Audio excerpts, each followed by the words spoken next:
We're live from New Delhi. You're watching DD India News, India's Voice to the World. I'm Lipakshi Khurana. Coming up in the next hour. After Trump's shooting, US President Joe Biden and Donald Trump seek calm and unity. Biden asked compatriots to lower the political temperature and resolve differences at the ballot box, not with bullets. We debate and disagree. We compare and contrast the character of the candidates. But in America, we resolve our differences at the battle box. Trump to attend a Republican Party convention that will nominate him as its presidential candidate. He will likely announce his choice for vice president.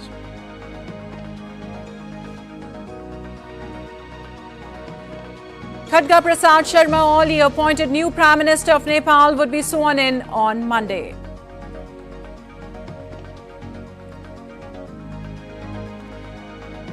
In sports, Argentina clinched record 16th Copa America title with 1-0 extra time victory over Colombia. And Super Sunday for Spain as its men's football team wins European Championship, and in tennis, Carlos Alcaraz defends his Wimbledon men's title.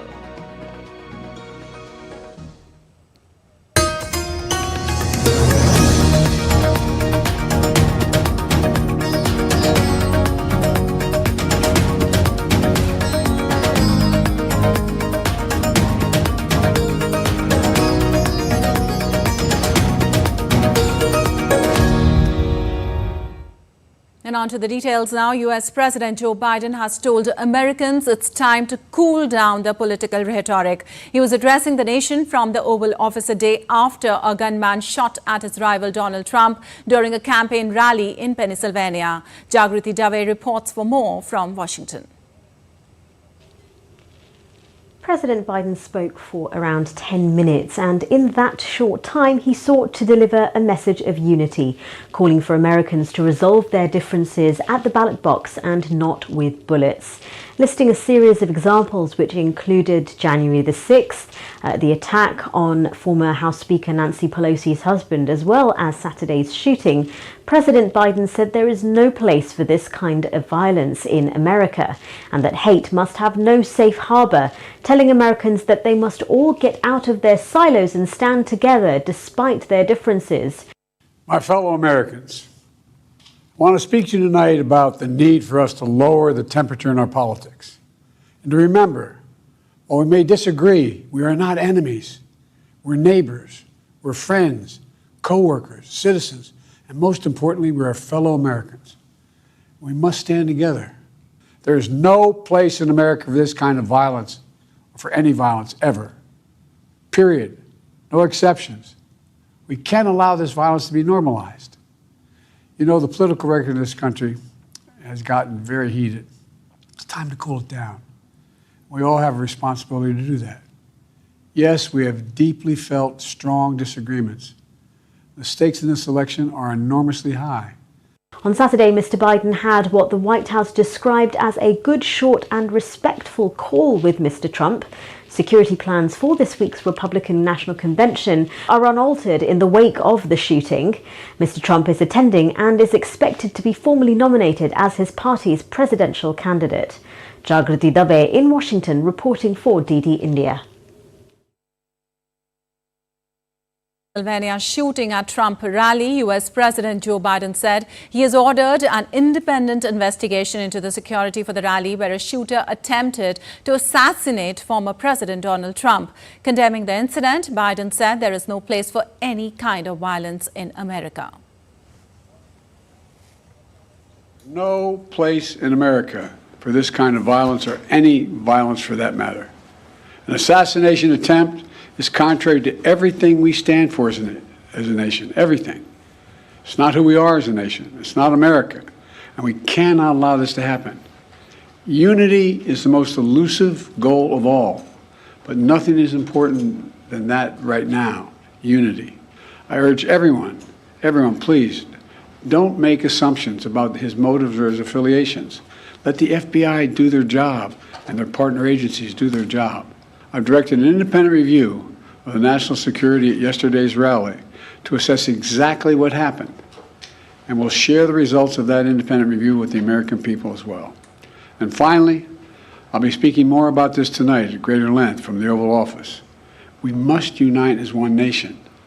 We must unite as one nation to demonstrate who we are. And so may God bless you all, and may God protect our troops. Thank you very much. Also, U.S. President Joe Biden's re-election campaign quickly upended its strategy after Saturday's assassination attempt on Republican rival Donald Trump. Within hours of Pennsylvania shooting, Biden's campaign was pulling down television ads and suspending other political communications, including those that had highlighted Trump's May felony conviction in hush money trial. Democrats also called off verbal attacks on the former president to focus instead on a message of unity. Also, former U.S. President Donald Trump arrived in Milwaukee, where he will be formally nominated as the Republican presidential candidate later this week after surviving an assassination attempt that aggravated an already bitter U.S. political divide. Trump was holding a campaign rally in Pennsylvania, a key state in the November 5th election, when shots rang out, hitting his right ear and leaving his face streaked with blood. One person in the crowd was killed and 2 others wounded. Secret Service agents fatally shot the suspect.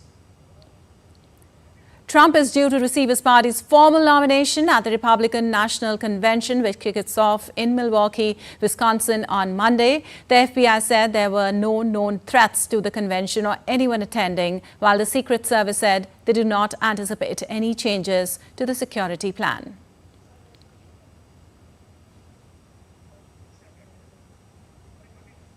And in India's Mitch McCann reports for more from New York. Take a listen.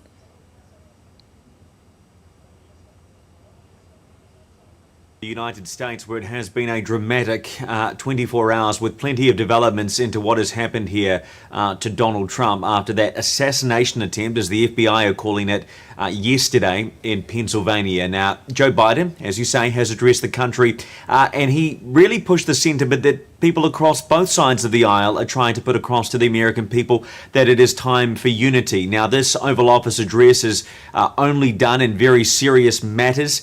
There was one after the war in Gaza began last October, and there was one tonight, of course, about the assassination attempt on Donald Trump. And here's a little bit of what Joe Biden had to say. He said it's time to lower the temperature in our politics. He said we must not go down this road in America. And in the speech, he also said we compare and contrast the character of candidates, the records, the issues, the agenda, the vision for America. But in America, we resolve our differences at the ballot box. So that's something that Joe Biden and Donald Trump and Republicans and Democrats are all trying to put across to the American people. It's time to lower the temperature, and it's time to come together for now. Some reporting that those candidates rumored to be in the running for the vice candidacy have had extra Secret Service protection added to them and their families after what happened yesterday. And Donald Trump, has just given a short interview to the Washington Examiner newspaper talking about the convention. And I want to read you a quote of what he has told the Washington Examiner. He said, "The speech I was going to give on Thursday was going to be a humdinger. Had this not happened, this would have been one of the most incredible speeches, aimed mostly at the policies of President Joe Biden." Donald Trump says, honestly, it's going to be a whole different speech now. And you can imagine after what happened yesterday, the whole country will be watching the Republican National Convention in Milwaukee this week. Well, Trump supporters held a get-well-soon vigil near Republican convention in Milwaukee, Wisconsin, wishing for former President's speedy recovery. The atmosphere was marked by a sense of solidarity and hope as participants shared their admiration for Trump and their concern for his health. Donald Trump arrived in Milwaukee on Sunday, where he will be formally nominated as the Republican presidential candidate later this week.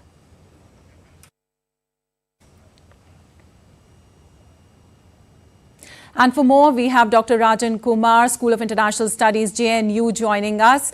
Dr. Kumar, welcome to DD India.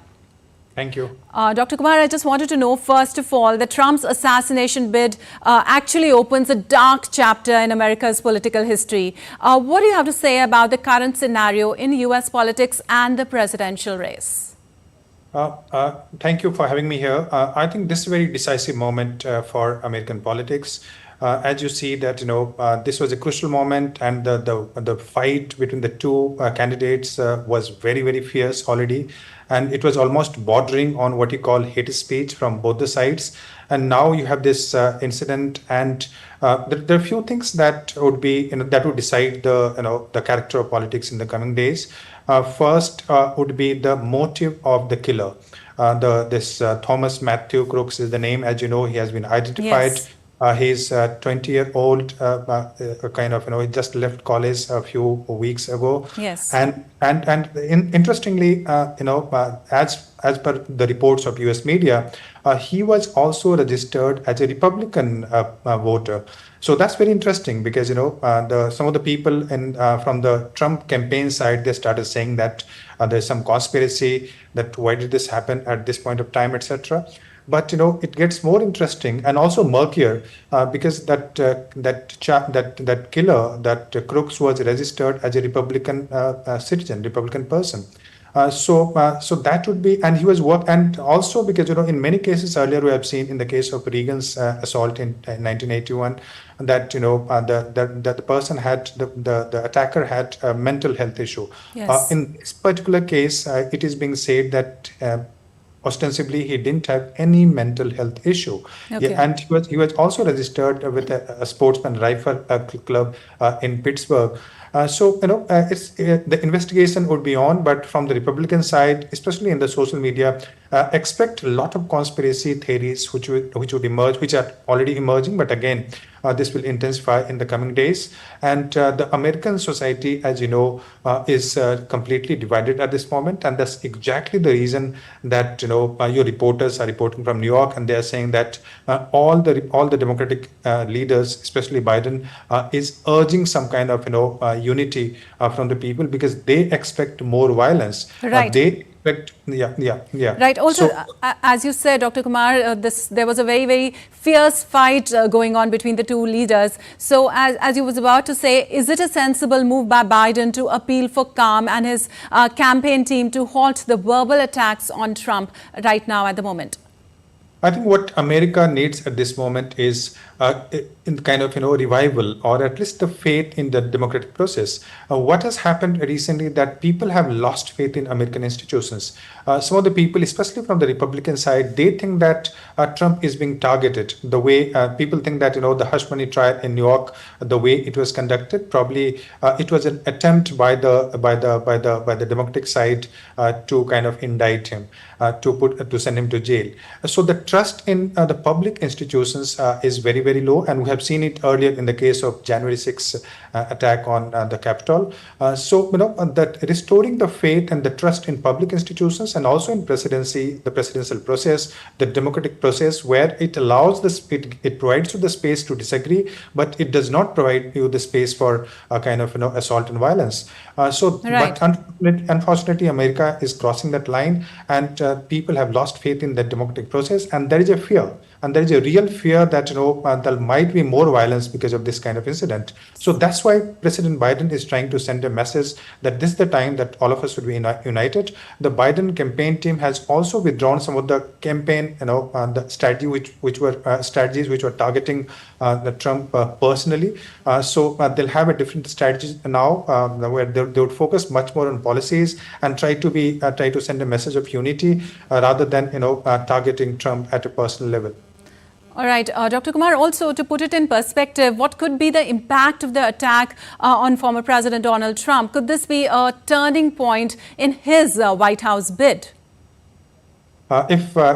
If we were to believe the previous cases where such kind of attacks took place, and immediately we saw a huge surge in sympathy votes. We have seen that in India Right. when our leader was assassinated. We have also seen in the case of United States when the Reagan was the attempt was made on Reagan, and people say that just immediately after the attempt, for some time there was a 20% more support for Reagan because of that attack. So expect a lot of surge in sympathy sympathy votes for Trump at this moment, and Trump will use this attempt, this incident, as an opportunity to mobilize more voters, especially in 6 states which are known as the swing state, and in those swing states where people, a good number of people, 10 to 15% of people, are not decided. So this will have an impact on those voters. So clearly, in my view, the moment is very favorable for Trump. Also, on the other side, you'll expect that the Biden campaign will change its strategy. It will appear meeker now, and the kind of visuals which are being used by the Trump campaigners. So they are putting the image of his courage, bravery, that even when he was attacked, he came out very bravely, and he pumped his fist on the air, saying that fight, etc. So those images would be used by Trump campaign to portray that this is the leader who will stand even during the crisis, who is not scared of even being assassinated. And that puts Biden in a very difficult situation, because there are already doubts and suspicions about Biden's mental equity, about Biden's mental fitness, his strength, his age, etc. Right. So putting that image against Biden, it clearly gives advantage to former President Trump. Also, Dr. Kumar, Republican senators and many others are right now raising their voice that the shooting was not just some isolated incident. As he said, that the central premise of the Biden campaign was that Trump was an authoritarian fascist who must be stopped at all cost. So that rhetoric led directly to President Trump's attempted assassination. That's what is being said. How do you see that? Will the rest of the campaign be softer, much softer now? I think Biden, as you can see from the messages coming from the Biden side, so Biden is sounding apologetic. He is apologetic because, the Secret Services, which were Right. actually expected to defend him, the Secret Service, which is the most powerful service in the world, and Secret Services could not defend, former President Trump. And Trump is provided 24-hour security by those services. And this is happening when, in a context where Trump was already leading by some margin vis-a-vis Biden. So that kind of puts, that gives a kind of, that will fuel the conspiracy theories from the Republican side. Well, they'll try to piece it together, and they'll try to say that this was a deliberate attempt by the other side. But yes, the Biden administration would be much more defensive, and they're already apologetic, and they fear some kind of violence, and that's why Biden is trying to give a very clear message to the American people that this is the time to be united. This is the time that we discuss about that. We disagree, but the violence is not acceptable in American democracy. But American democracy has come to a point where transition has become extremely difficult. The last transition, when President Biden was taking over from Trump, so you saw that transition was that led to Capitol attack, and Trump was not condoning the violence. So that kind of transition is again going to be difficult, Right. and that is leading to kind of it reflects a kind of deeper kind of the problem that has crept into the American society, where the society is very, very polarized, and there are factions within both Democrats and Republicans who carry very extremist view. They in a way endorse violence, although not directly, but indirectly kind of but they endorse violence, and they think that America has reached a point where the silence and the subtle diplomacy is not going to work. All right. Amidst all this, Dr. Kumar, Trump is due to accept his party's formal nomination at the Republican National Convention with a speech on Thursday. Is the speech now expected to be different and more toned down, as Trump has also categorically mentioned this? Yes, as your reporter from New York was reporting just now, so Trump himself, it seems, or Trump's campaign team has said that his speech now is going to be very, very different, because Trump initially was planning to target Biden on his policies, on his programs, on his failures, but now it seems that what he's going to say essentially that America is under attack. Because if the former president is not being cannot be protected, so just imagine the situation of an ordinary person, and how did we reach to this point? And he'll blame the other side directly or indirectly, the Biden administration and the Democratic side, for this kind of assault. His speech would be much more personal, targeting Biden and very subtly his administration. I don't think he'll sound very presidential. He'll also try to give some kind of message of unity. Yes, he'll do it, but the rhetoric between the Trump side is going to be much more vicious now, and expect a lot of change in the speech in today evening or tomorrow in India. So the speech that we'll see. All right, transition is quite imminent, as you said. Thank you so much for joining us, Dr. Kumar, on DD India. Thank you. And still to come on DD India News Hour. Russia claims to make more territorial gains in Ukraine, taking Uruzhan in Donetsk region.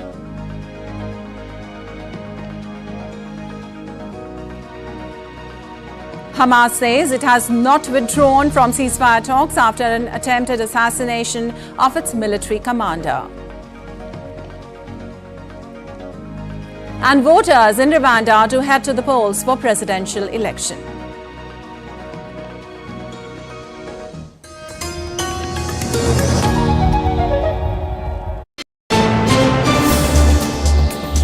Voice of a rising aspirational world.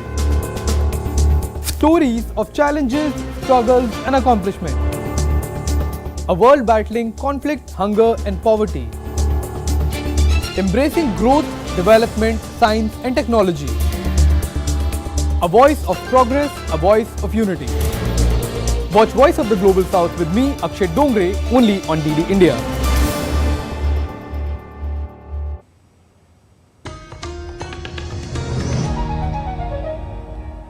Welcome back. You're watching DD India News Hour. Pakshi Khurana, and moving on, Russia has claimed more gains in Ukraine, taking Uruzhan in Donetsk region. Ukraine has said that Russian forces launched a double-tap missile attack on a small town near Kharkiv on Saturday. In the meantime, the Kremlin has said that prospects for peace are unrealistic at the moment. Dasha Chernyshyova reports for more from Moscow.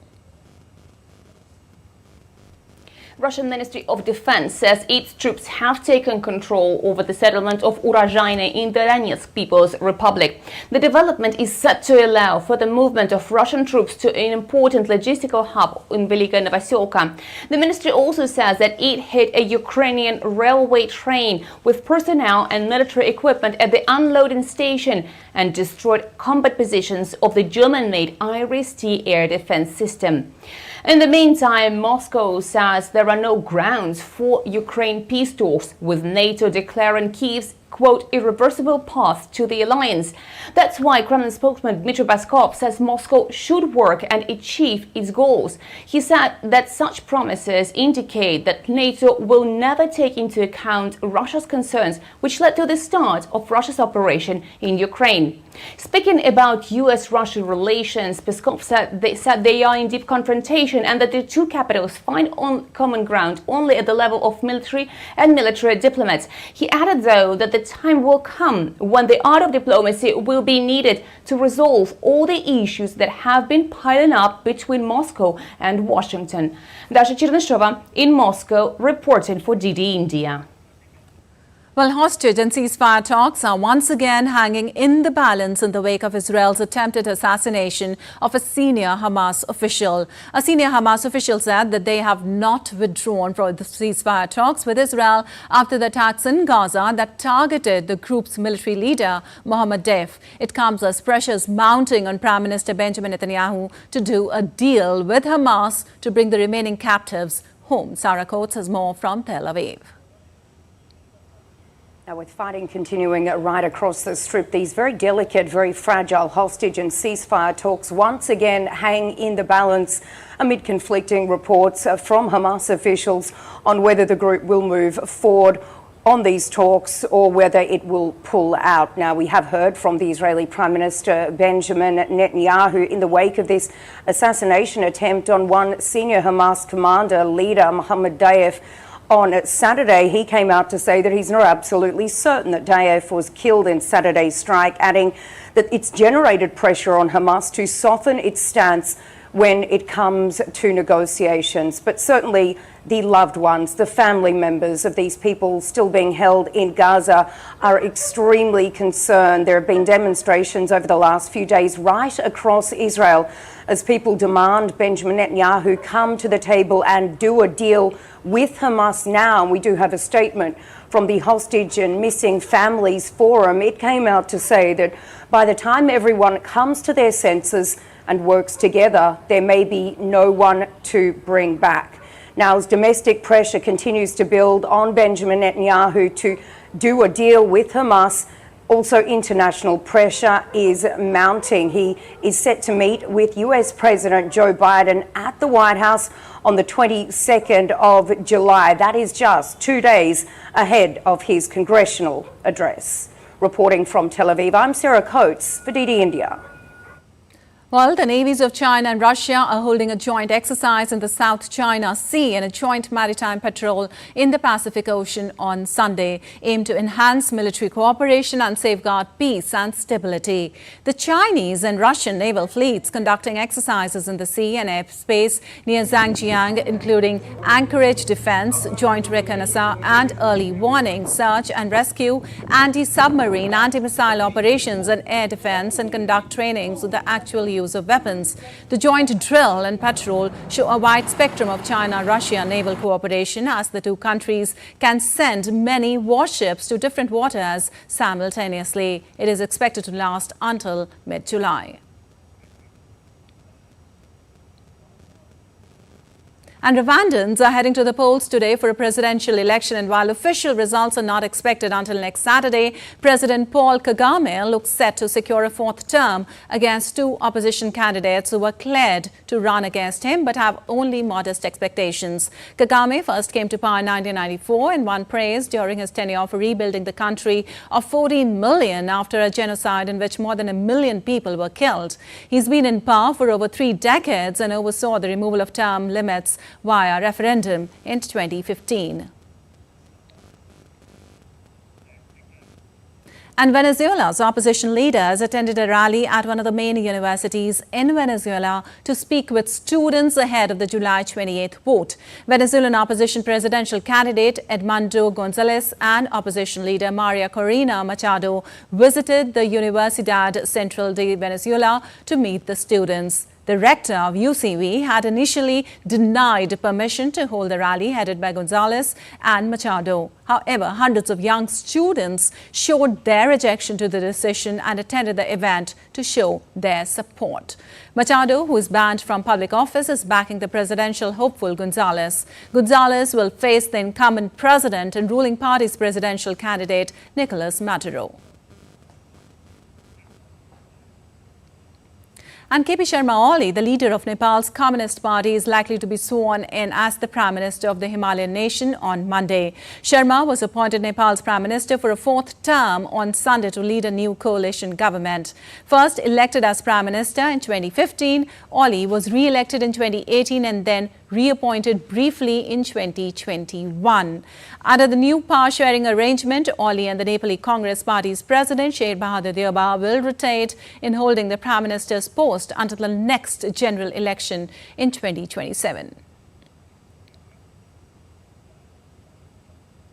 Also, a senior Nepal police official say no hope of survivors in Nepal bus accident. 55 people are still missing. Rescuers resumed their search of the site of Friday's incident in Chitwan district, about 86 kilometers west of the capital Kathmandu, after a landslide swept the buses into a river swollen due to heavy rain.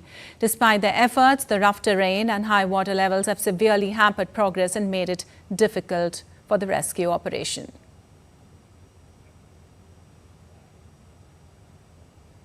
And Colorado reported 4 confirmed infections of H5N1 bird flu virus on Sunday. U.S. authorities said human infections with avian flu could cause severe disease and even a pandemic. Health officials are conducting investigations to trace the source of the infections and to determine if there is any risk of further transmission.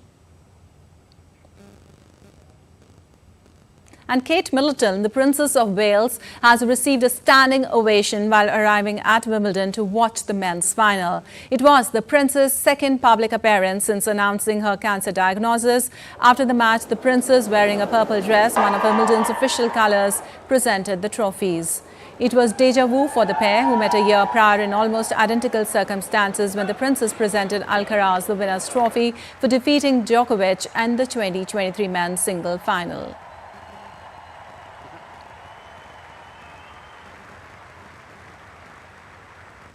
And still to come on DD India News Hour. India's High Commissioner to Maldives calls on the country's president.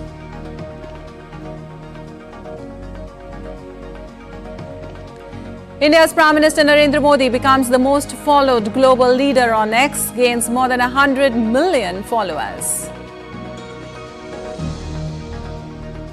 And the India Meteorological Department issues alert for widespread rainfall across southern and central India.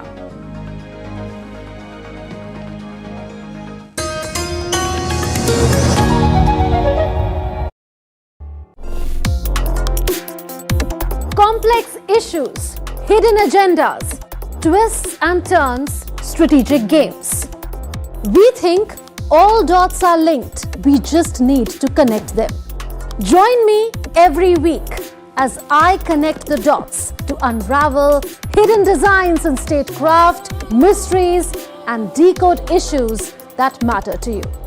Watch Connecting the Dots with me at these times on DD India.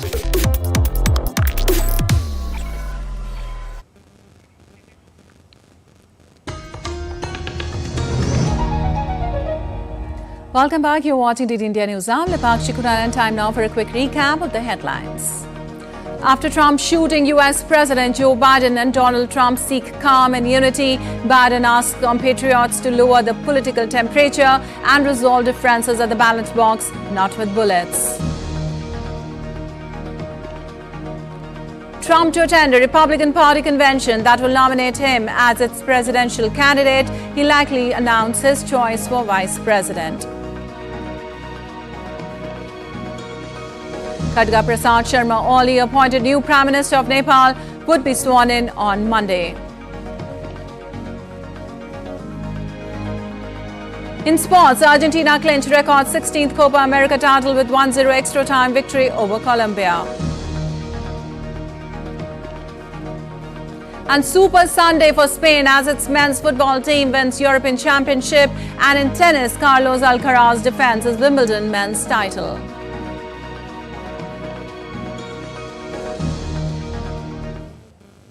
Well, in a bid to work towards the development of Indo-Pacific partners, India has extended annual grant to Marshall Islands. External Affairs Minister Dr. S. Jaishankar said that a MOU was signed between India and the Republic of the Marshall Islands for implementation of 4 community development projects in the Pacific region.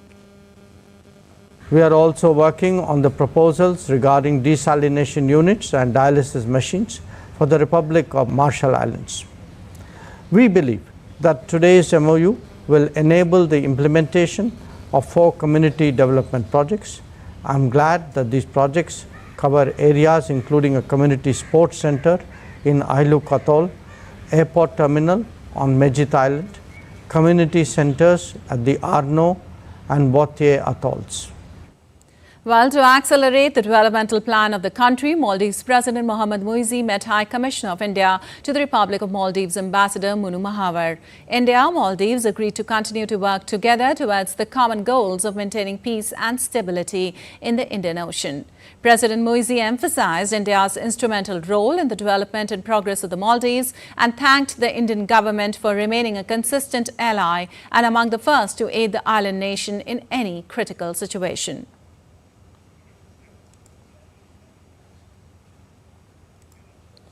And Indian Prime Minister Narendra Modi has become the most followed global leader on the social media platform X with over 100 million followers. Taking to X, PM Modi wrote, And I quote, 100 million on X, happy to be on this vibrant medium and cherish the discussion, debate, insights, people's blessings, constructive criticism and more, unquote.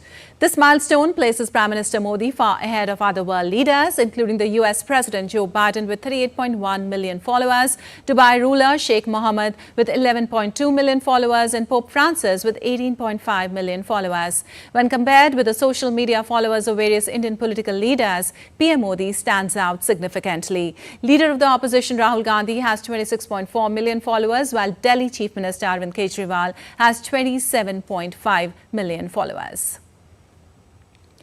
And the 13th edition of the joint military exercise Maitri 2024 between the Indian Army and the Royal Thailand Army has concluded in Thailand. Exercise Maitri 2024 reaffirms the commitment of both nations to collaborate closely in defense and security matters, further strengthening the bilateral ties that exist between India and Thailand.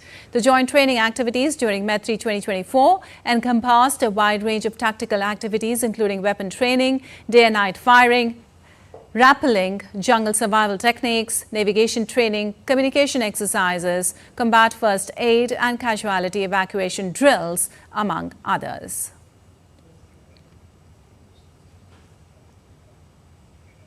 And the National Cadet Corps in India is a tri-services organization comprising the Indian Army, Navy and Air Force. NCC celebrates its foundation day today as it came into existence on 15th of July 1948. National Cadet Corps is the world's largest youth uniformed organization. Starting with 1.7 lakh student cadets, today about 18 lakh cadets are getting training in this organization. Here's a report. The National Cadet Corps is the Indian Military Cadet Corps with its headquarters at New Delhi. NCC came into existence on 15th of July 1948 under the Act passed by the Parliament. The National Cadet Corps in India is a voluntary organization which recruits cadets from high schools, colleges and universities all over India.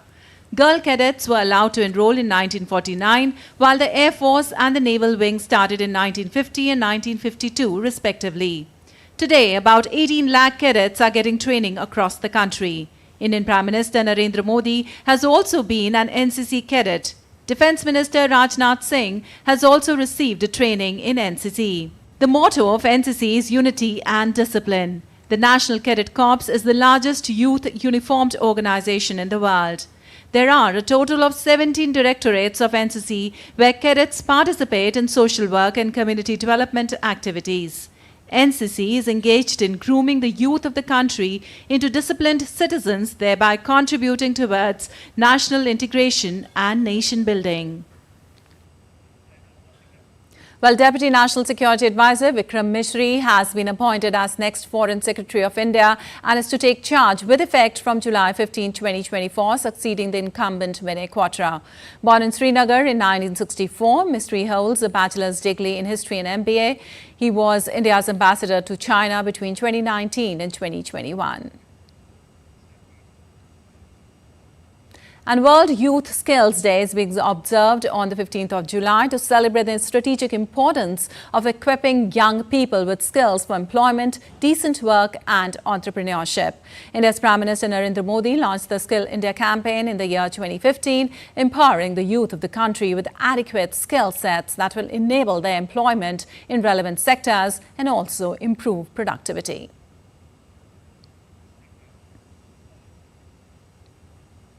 The Indian Meteorological Department has issued alerts for widespread heavy rainfall across southern and central India in the coming days. Several parts of Delhi experienced heavy rainfall on Monday morning. An orange alert has also been issued for Mumbai as some areas may face heavy to very heavy rainfall, and a red alert for 4 districts of Maharashtra was also released. The IMD further stated that the monsoon is set to remain active over peninsular and adjoining central India over the next 4 to 5 days, raising concerns about potential flooding and waterlogging in the affected regions.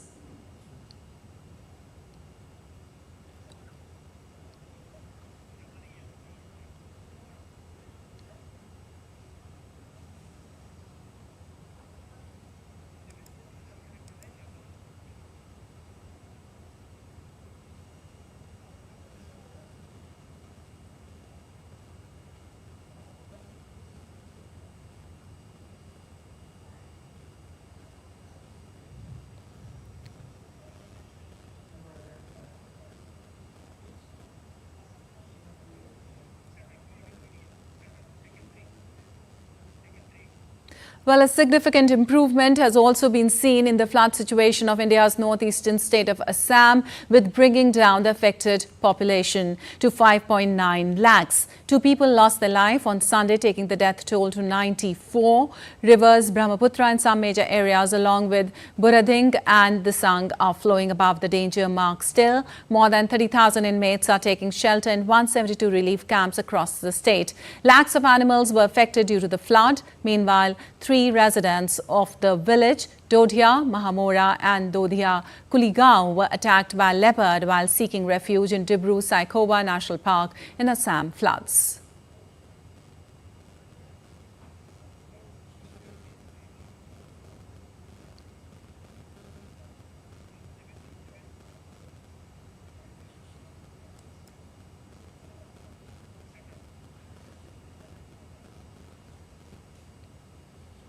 And Debyendu Mondal joins us from New Delhi right now for an information on monsoons. Well, Debyendu, what's the latest you can share about the situation in Delhi and nearby areas? Well, good morning, Nipakshi. Here in the national capital, it has been raining since this morning. And, over the next couple of hours, also it is expected that this rain would continue in the national capital region of Delhi and NCR. Of course, the monsoon has progressed well so far as per the IMD reports. And, the monsoon has covered very much the whole part of India. So, of course, these scattered rainfalls off and on in the northern part of India would be seen throughout the next 1.5 months till the time the monsoon retreats in September. So having said this, Nipakshi, also, heavy rainfall is being predicted in the central part of India and the western coast of India, including the Konkan coast and in the region of Goa, Maharashtra and parts of Gujarat. The IMD bulletin this morning also says that, Delhi and parts of northern India will be witnessing, fairly scattered rainfall. Of course, there is no prediction of any heavy rainfall in the next, at least for the next 3 days. So, of course, Delhi generally do not receive as much as rainfall that we have been telling our viewers about Bombay and, the other parts of southern India. Of course, because the fact that, there are no coastal areas that surrounds Delhi, and the activities around the coastal, the atmospheric activities around the coastal areas during the monsoon is pretty high, which is why a lot of moisture-bearing clouds do come into the landmass, causing, heavy to very heavy rainfall in the coastal region. But, in the northern part of India, as well as in the central part of India, there is a prediction of, scattered rainfall. But, of course, parts of Madhya Pradesh and Maharashtra, Goa is expected to get heavy rainfall over the next 3 days. But Delhi is not expected, as per the IMD, to get heavy rainfall at least till the 17th is what the IMD predicts. But having said this again, Nipakshi, the temperatures that were, that had made the Delhi weather very sultry, given the fact that the combination of heat and humidity has pretty much cooled down on a Monday morning when people are having to go back to work after enjoying their weekend. So, of course, this brings much of a relief to the commuters and to the people of Delhi. Yes, Nipakshi. Right. Also, Shama Mishra joins us from Mumbai. Well, Shama, an orange alert has been sounded in Maharashtra and nearby areas. What's the latest from there? Well, Nipakshi, the orange alert was there here in Mumbai for the last 2 days, and now it has been taken down to the yellow alert. However, there are several districts in Maharashtra which are still on orange alert, and there's Sindhudurg, which is on red alert. So we understand that the situation in some districts of Maharashtra are quite grim. We are also understanding that the Konkan belt, which is the Sindhudurg, Ratnagiri, Raigad, these areas are experiencing waterlogging issues and heavy rainfall. We are also understanding from Sindhudurg that there has been, incidents of boulder sliding on roads, on ghat roads, and that is why it has affected the incoming, outgoing traffic of that area. There's also an incident on the Konkan Railway where in Ratnagiri district, where near a tunnel, there has been an incident of a soil slippage where the trees and soil have all come on the track, and that has caused major disruption. The traffic, the trains rather, are totally not going from that area. So several trains have been rescheduled, diverted, and so that has affected the train situation. Here in Mumbai, as I was saying earlier, it is on yellow alert, and the situation has to be monitored because also a good news is the high tide was there in the morning, and now we are moving towards the low tide. So there is no specific worry about that situation. Right. However, in many areas, many districts of Maharashtra, where there is a river, people are staying close by to river.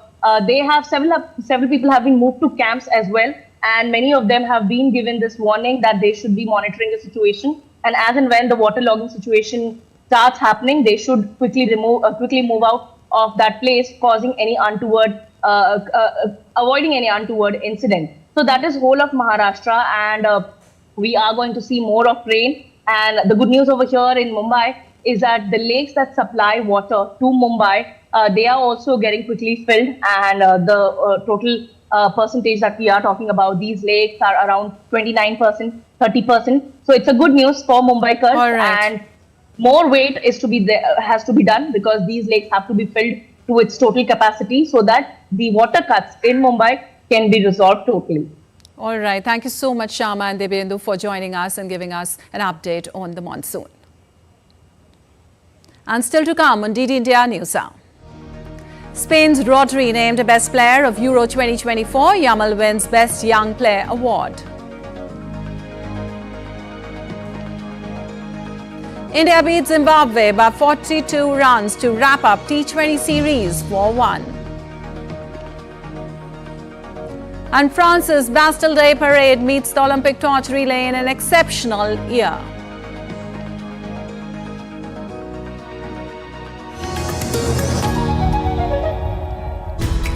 We just don't bring you the news as it unfolds. We get to the heart of the matter. We don't just present facts, we demystify complex social, political and economic events. We break stories that shape the world's present and future, because you deserve the truth. I am Tanvi Taneja from New Delhi. I'm Ollie Barrett from London. I'm Nick Harper from Washington, D.C.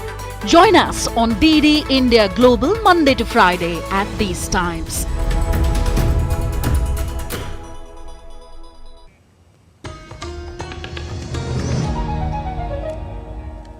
Welcome back. You're watching DD India News Hour. Lepakshi Khurana, on to some business news now. US bond futures slipped and the dollar firmed on Monday as investors wagered the attack on US presidential candidate Donald Trump made his victory more likely, while injecting a whole new level of political uncertainty into the markets. A holiday in Japan made for thin trading conditions, and the early action was confined to a modest rise in the dollar, while Treasury futures slipped.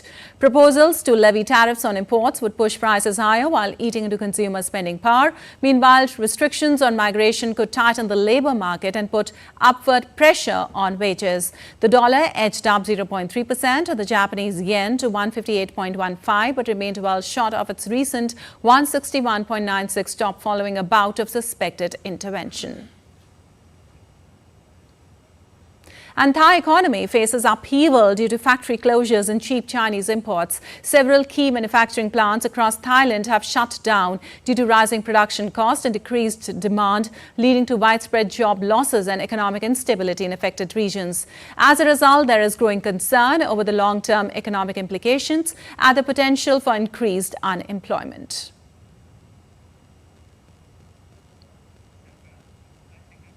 And economic data released on Monday showed China's economy slowed in the second quarter. China's National Bureau of Statistics said the country's second quarter GDP rose by 4.7%. That is the slowest since the first quarter of 2023. It was also down from the 5.3% expansion in the previous quarter. Protracted property downturn and job insecurity weighed on domestic demand, keeping alive expectations Beijing will need to unleash more stimulus. The figure comes as Beijing seeks to shore up economic confidence at a highly anticipated third plenum, a key leadership meeting that starts on Monday, although conflicting requirements such as boosting growth and cutting debt complicate those plans. And the third plenary session of the 20th Communist Party of China Central Committee convenes in Beijing from Monday. According to the main agenda of the session, the Political Bureau of the CPC Central Committee will report its work. The CPC Central Committee will also analyze the current economic situation. The 4-day-long session is viewed as one of the most important meetings of the central leadership this year, as it is expected to study key issues concerning further comprehensively deepening reform and advancing Chinese modernization. Well, you're watching DD India News. Our time now for some sports news. Argentina clinched their second consecutive Copa America title despite seeing Lionel Messi being substituted off in the second half on Monday. Substitute striker Lautaro Martinez opened the scoring for Argentina in the 112th minute. Martinez's strike proved enough as Argentina clinched the title with a 1-0 win. After neither of the teams managed to find a goal in 90 minutes, the game headed into extra time.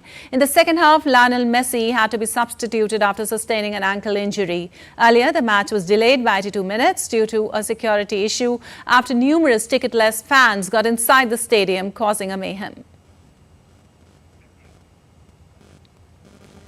And one of world football's biggest tournaments has come to a close in an electrifying grand finale in Berlin. Spain defeated England 2-1 to win the 2024 European Championship. The Spanish team raised the silverware to cheers and applause from fans at Berlin Olympic Stadium. DD India correspondent Trent Murray was there and filed this update. Take a look. Well, it was exactly 1 month ago that Euro 2024 kicked off with 24 of Europe's top teams all competing for what is one of the most coveted prizes in world football. And tonight we got our answer over who the winner was. It was España, Spain. 4 times they have now taken out this championship. They are the record holder now for the most number of wins in Euro history. And for Spain, in many ways, they took the hardest road to get here, taking down football heavyweights like Italy, France, Germany, and of course tonight, England. For the English, well, you can imagine there'll be disappointment. Fireworks for the Spanish. The fiesta, I imagine, will go well into the night here as Spain officially clenches that prize and can call themselves the winner of Euro 2024. Trent Murray for DD India, Berlin. Well, euphoric fans celebrated Spain's Euro Cup win in Sunday's showpiece for a record 4th title and condemned their opponents to a 2nd straight final defeat. Spain added a 4th title to those won in 1964, 2008 and 2012 as only the 3rd team in the last 9 Euros to win the trophy without coming through a shootout at some point in the tournament.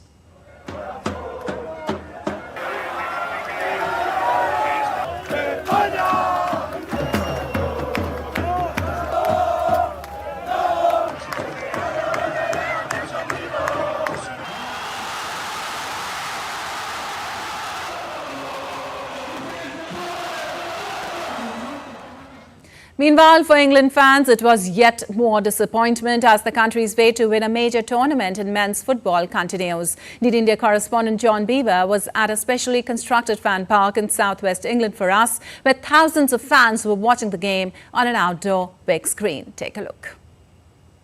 After losing in the finals of the last European Championship, there was a feeling that this could be England's year, but it wasn't to be.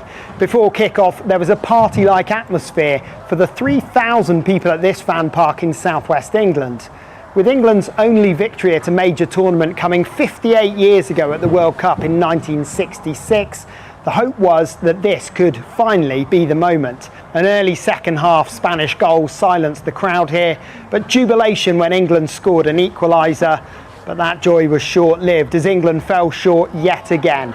Fans soon headed for the exit, bitterly disappointed. I think England played quite well. Spain were the better team in the end. We've got a youth, and now they're experienced. They've like the Jude Bellingham, they've experienced the final now. So hopefully next time they'll go all the way. But So the heartbreak of being an England fan continues, as does the long wait for victory at a major tournament for the men's team. They'll regroup ahead of the World Cup in 2 years' time and hope to go one better. Maybe, just maybe, that will be their year. John Beaver in the UK, reporting for DD India.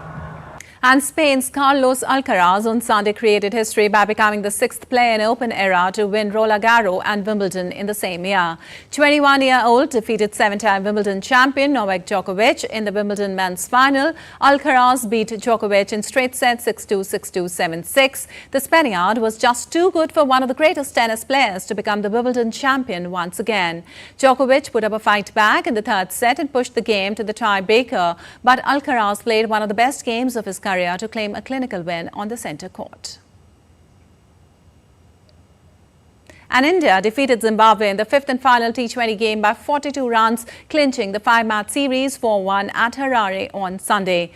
Put into bat, India faced early setbacks while batting first, losing openers Yashasvi Jaiswal, Abhishek Sharma and skipper Shubman Gill within the first 5 power play overs, leaving them in a precarious position at 40 for 3. However, Samson and Parag's partnership stabilized the innings and laid the foundation for a defendable total. Sanju Samson scored 58 runs along with Riyan Parag. He stitched a 65-run partnership. Later, Shivam Dube's cameo of 26 runs helped India post a competitive total of 167 for 6. The Indian bowling attack, led by pacer Mukesh Kumar's impressive 4 for 22 and all-rounder Shivam Dube's 2 for 25, successfully restricted Zimbabwe to 125 in 18.3 overs, sealing the win for the visitors. And the traditional fireworks display illuminated the Eiffel Tower on Bastille Day, France's National Day. The show featured the usual colorful fireworks. A large flock of drones made the show by shaping Olympic signs and athletes in the sky of Paris ahead of the Games, which will kick off from 26th of July.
All right, that's all for this edition of DD India News Hour, but let us know your thoughts on the news of the day. For those on the go, you can get all the latest news and updates from India and across the world on the DD India mobile app. The app is available on both Android and iOS platforms. Scan the QR code on the screen to download now. We'll be back with more news as it breaks here on DD India. I'm Pakshi Khurana from all of us here in Delhi. Thanks for watching DD India News Hour.